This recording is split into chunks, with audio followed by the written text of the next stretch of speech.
আজকে আপনাদের সাথে শেয়ার করব আমার বাচ্চাদের পছন্দের একটি খাবার, যেটা হচ্ছে চিনি পরোটা। কম বেশি এটা সবারই পছন্দের।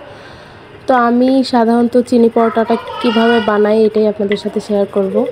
প্রথমে হচ্ছে আমি আটাটা গরম পানি দিয়ে ডো বানিয়ে নিয়েছি।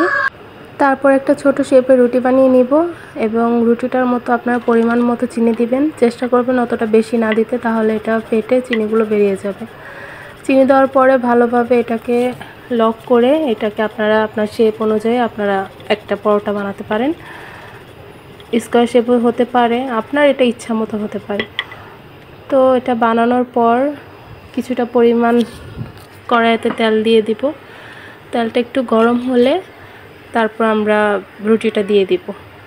চুলার আঁচটা মিডিয়ামে রেখে আমরা রুটিটা আস্তে আস্তে করে ভেজে নেব, খুব সতর্ক সহিতে, কারণ এটার মধ্যে চিনি আছে যেহেতু এটা নর্মালি আস্তে আস্তে ভাজতে হবে, না হলে যে কোনো সময় ছিঁড়ে যেতে পারে। তো পরোটাটা একটু লাল হওয়া অবধি আমরা ভেজে নেব আস্তে আস্তে করে। এই তো এভাবেই আমরা পরোটাটা ভেজে নেব একটু লাল হওয়া অবধি। আর এটা কিন্তু বাচ্চাদের সাথে সাথে বড়দেরও খুব পছন্দের, ইভেন আমারও।